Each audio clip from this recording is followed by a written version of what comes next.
Welcome to Junkyard Haunts, where we turn trash into haunts. Today I was inspired by another YouTube channel where he makes clay figurines, but I of course do not make it from clay, I make it from junk. But we're going to be making a slime monster. With clay you could probably make it a little bit more detailed, but I had to make it on a much larger, much bigger, much scarier scale.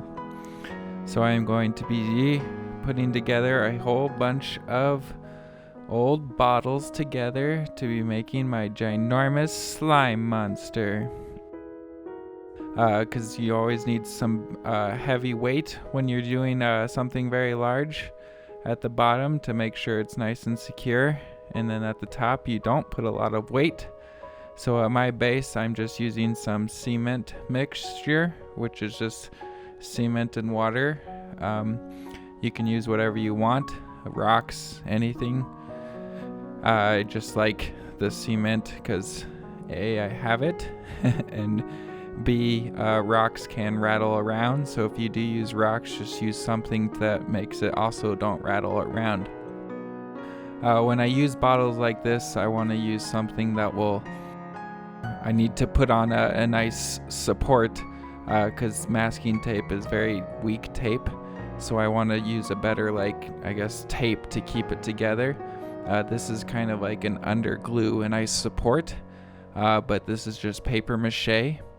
The best way to paper mache large structure like this, what I like to do is take a big sheet of paper mache, put the mixture on it, and then fold it in half, then put the mixture on the outside or one side of it, then put the newspaper on the actual part structure that you're making, and then rub the mixture on the actual structure. Word of advice: if you do not like paper mache, you will be doing that a lot for this slime monster. Almost every step we are going to be doing a paper mache step to it. So we'll be doing it a lot and a lot. We're going to expand the base now with some cardboard, and we're just going to hot glue that up just to build it stronger. And more newspaper we're just crumbling up. You don't have to make this strong. You don't have to crumble the newspaper tight or anything. You can just make it loose, because the paper mache step of this will make it actually strong. You just need something there for the paper mache to actually dry on, because once again we are going to paper mache this thing again. Paper mache, since we make things out of junk, that will definitely help. Paper mache is cheap, and that's why I like it so much.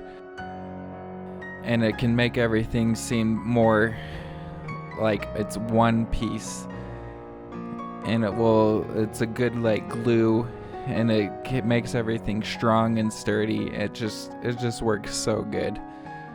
So I suggest that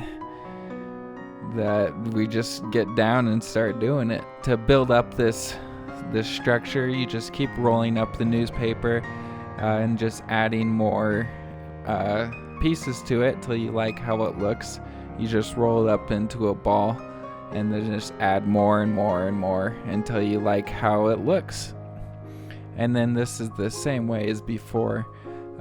Do it where you take the newspaper, fill up the paper mache in one of it, and then fold it in half.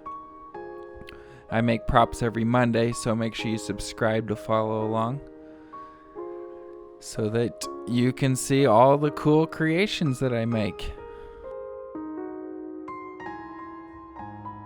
Usually on things like this, when it's just so big, because paper mache can just take a long time and kind of be repetitive on larger things like this, so I just make a batch of it, a big bowl, and just go until that bowl's over, and then just go and work on another project. And then when I feel like it's time to paper mache again, I come back and work on it, and then it's not so bad. For the head of our slime monster, we're just going to just keep wrapping up a big ball and just taping it on until it's as big as we want it. And guess what? You guys will never believe what we're going to do next. We're going to paper mache it as well. We're going to build up its neck first, because I didn't like how the ball looked. It was too big for its neck. It didn't look right. But now we're going to paper mache its head, because every single step we do in here, we're going to add some paper mache. I don't think I actually explained the paper mache. So what it is just some flour and water mixed together till it's just till it's a bit runny. And if you just use some warm water, then it will make sure that your hand is warm while you're doing the paper mache. Now at this time I realized that it was a little bit top heavy because that big ball I added. So I just went back and cut open the new tail I made and just added more weight into that bottom. The weight is again I just had more cement, and now you actually put rocks in. I just did the cement because I just don't like things rattling around inside of it. Again, just rocks will work, or hot glue gun rocks around, or paper mache rocks on, whatever you want to do.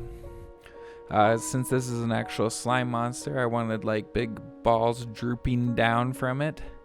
To do this, I actually just did newspaper and just wrapped up a ball, and then just got more newspaper and wrapped the ball around the newspaper and tightened it off so that it would have like a tail, so it looked like a comet at the end of it, and just taped that tail part of it straight onto the actual slime monster part, so it would look like that ball is drooping down. For the bottom part, I could do a little bit more of a more elongated version of this, so that I have a little different shapes throughout of it.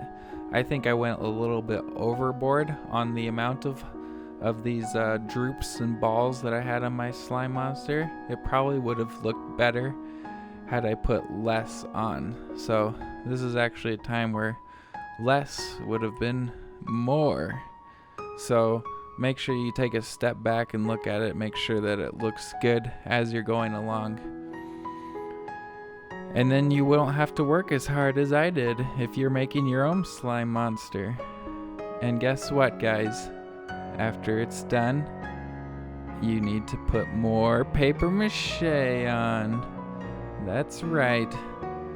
And this is not even the last time we're going to be doing more paper mache, because we need to add a mouth onto this monster. So what we're going to do is just cut out its mouth part, make the mouth as big as you can. We're going to move this creation so you can see its mouth a little better in this camera angle here in a second. And then after we can actually see its mouth, we're just going to fill that back in so the trash isn't just dangling out of it, so that it's all covered up with paper mache.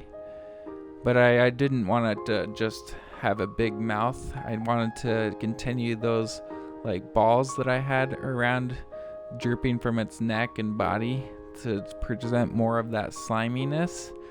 So I actually wanted to put gaps like right there across its mouth, connecting the sides. And then I have some like a chin, like another ball dangling from its chin and from its top upper. I just used paper, just kind of like the balls, just crumble up paper and use the paper mache to form more balls, and just use paper mache like glue and just keep trying to make more droops with paper mache. And at each of these steps you obviously have to let the paper mache dry, so this can take a long time to do this whole prop. And then we're going to cover the whole thing in green slime paint. You can of course paint it by hand, but I bought some green spray paint just to speed up the whole process. And after the spray paint finished, I wanted to add some more details, so I took some green darker paint, and under each of the little gloops that we had, I just darkened up those little spots, and in its mouth, just to make it look darker, so more 3D, more gloopy. There will obviously be shadows there depending on how it's lit, but just to add a little bit more to it.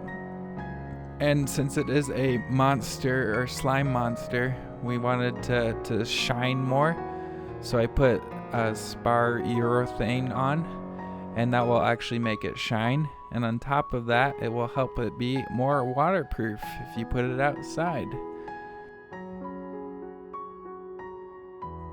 And once it is, and I put a big, huge, thick coat on here, and that will make it both waterproof and look much more slimy.